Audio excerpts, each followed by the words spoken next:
Hey everybody, got another video here for you.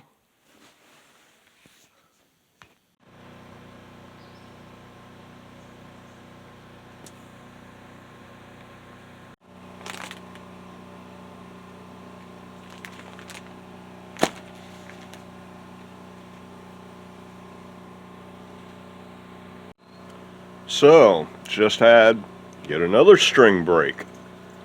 This is the number 6 treble string that broke.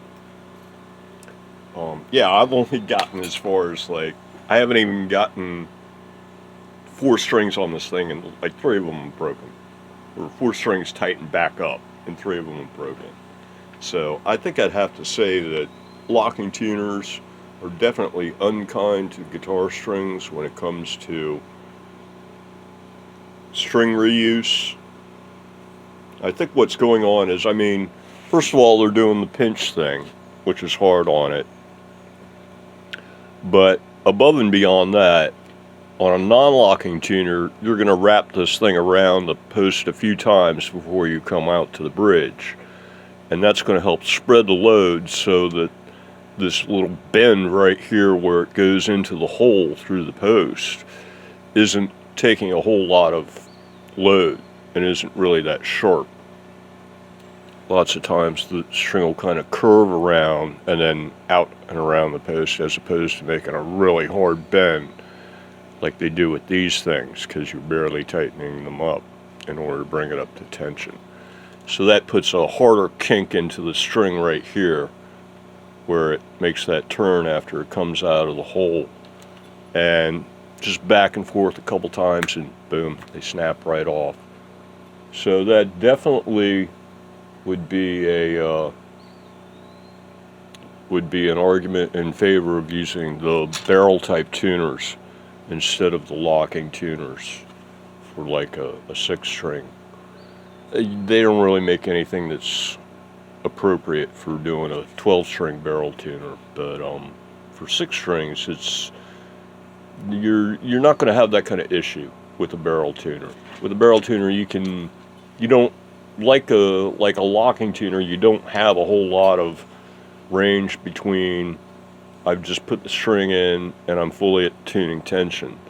But with the barrel tuner, at least you get more than like 1 or 2 times before the thing breaks of loosening and tightening it back up, which is what I'm experiencing here. It's like, I put the string on, I brought it up to tension, I loosened it up, I tightened it up, I loosened it up, I tightened it up, it breaks. Yeah, so anyway, I've got 2 mil in here. I'm still trying to get, and it's just a test. It's not even like cut to size or anything. It's just slipped in there. And I'm still trying to get the thing up to tension and get 12 unbroken strings back on it. And so yeah, we'll see what happens. I'm thinking 2 mil is going to be too much. I was trying to get rid of 5 mil worth of action, and I think I'd come up with, I was trying to get rid of 5.5 mil worth of action. So I was going to try 2 3/4 mil worth of shim, and 2 was the closest thing I had handy. So I was trying 2 mil worth of shim, but it already looks like that's going to be too much. So that rule of thumb of how much shim versus how much action you're trying to get rid of, it looks like it's going to be something less than 1/2. It might be 1/3. It might only be like 1/4. So if you were trying to get rid of 4 mil worth of action, you might only need 1 mil worth of shim. Or if you're trying to get rid of 6 mil worth of action, you might only need 2 mil worth of shim. Something like that. So, but I won't know until I get 12 unbroken strings on this thing and get at least close to tuning tension to see if it's going to behave or not. I'm guessing I'm going to have to take this out and build something up out of like laminate or brass or something like that, something less than 2 mil thick.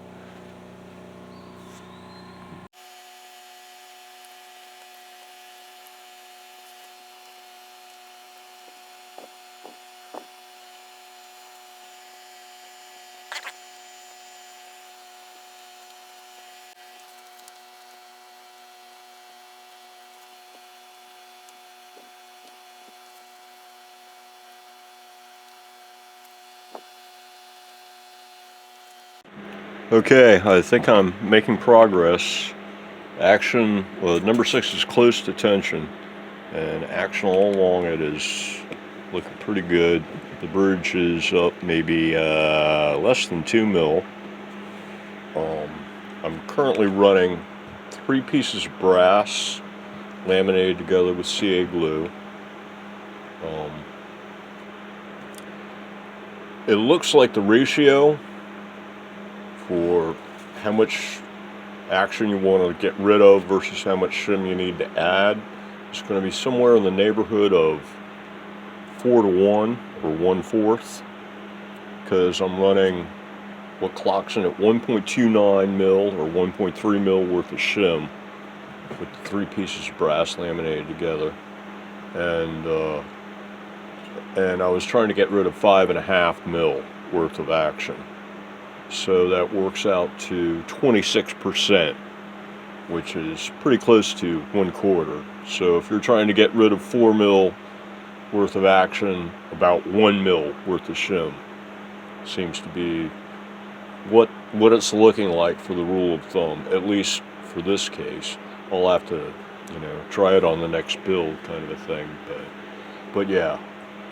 So 1/4 of whatever you're trying to get rid of looks like a start for a rule of thumb for how much shim to try.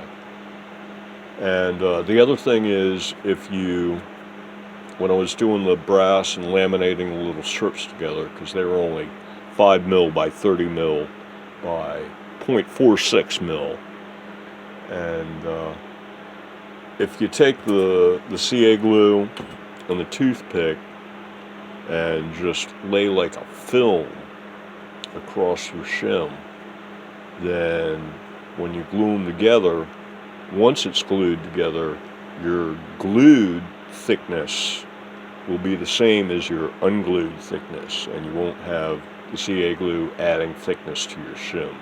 So I was able to do that, and I measured it with the accurate mic here, both before and after I glued it, and I was able to get 1.29 mil both times. So yeah, just a film, and you got to make sure, of course, that your stuff is all straight and flat, so that it'll stick to each other, and the glue will actually contact those surfaces. But I just wanted to pass that on. This one is close to tuning tension, but not all the way up, and I got to still do the other 11. So I'll be back. The rule of thumb actually might be closer to 1/5 than 1/4, because if you look here, as you can see, both of these inserts are not countersunk, and so they stand slightly proud of the neck, the back of the neck, and they probably add like a mil, I'm guessing.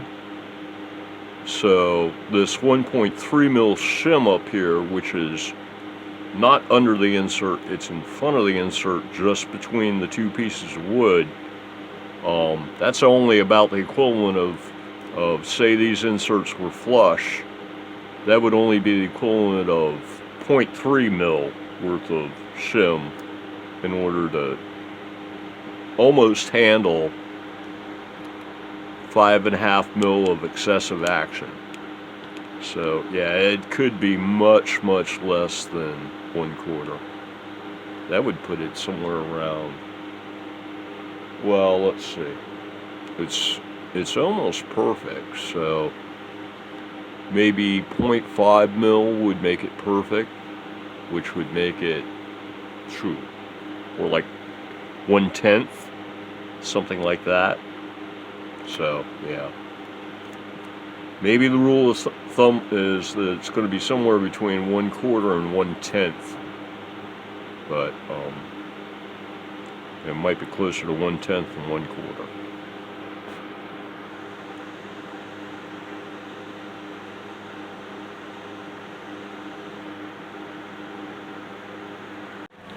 So before I started this build, I was a little intimidated because I was like, ooh, 12 string, you know, and I imagined all kinds of things going wrong. But now that it's nearing completion, I'm realizing that it's not that different really from building like an X6, a basic X6. You just have 12 of everything instead of 6 of everything. So you got 12 ferrules or 12 string throughs, got 12 slots in your nut, got 12 slots in your saddles, you got 12 tuners instead of 6. Other than that, it's pretty much the same thing. Cutting the nut was about the only thing special, really.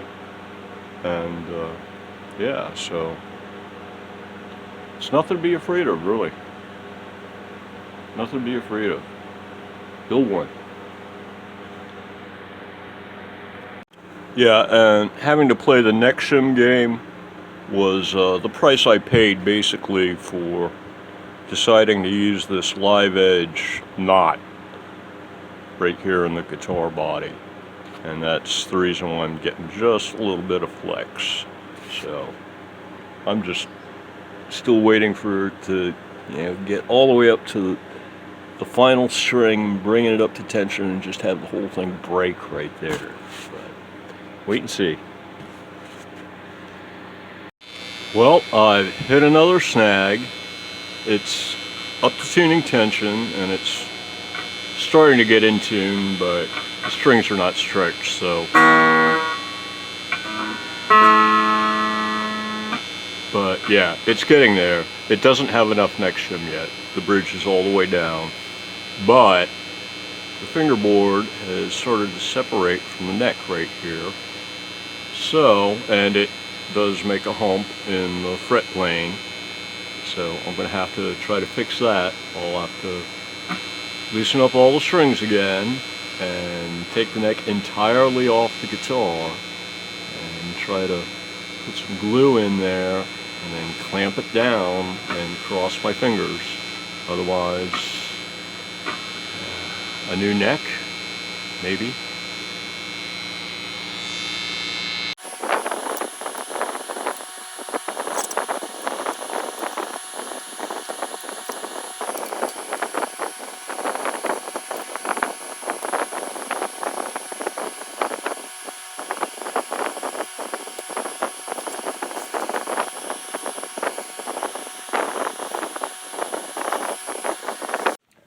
Well, I've been looking around for something I can use as a clamping block that'll fit this neck profile, and I have absolutely nothing. It's not really the shape of a neck support. Yeah, so it looks like I'm going to have to make one in order to get this thing, because I'm going to have to glue it from about here all the way up, and so I need some good way to clamp it, especially along this edge. So yeah, looks like a little carving is in my future.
Well, it wasn't quite according to plan, but I think I got it.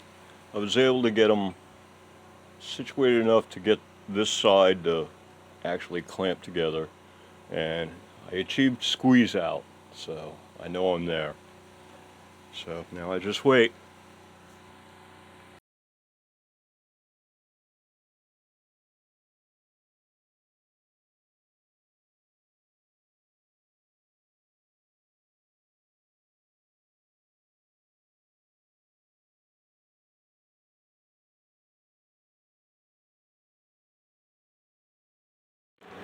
Well, I was putting the neck back on, and it cut loose on me. I don't know if you can see it, but it cut loose. This screw is too long.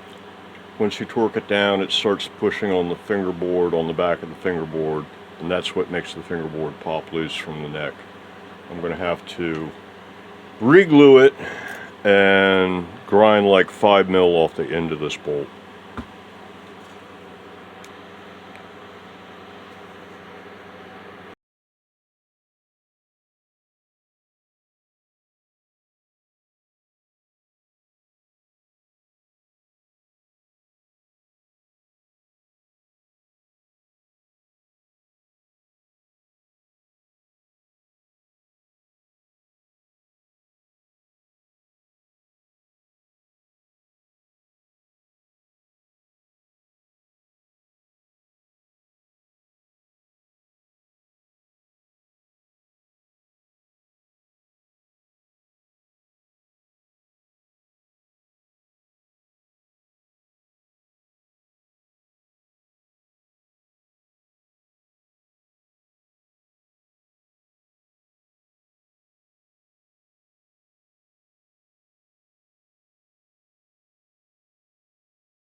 Well, I was getting ready to put the neck back on, and while I was taking the tape off the strings here, I knocked off the nut, so got to glue that back in place.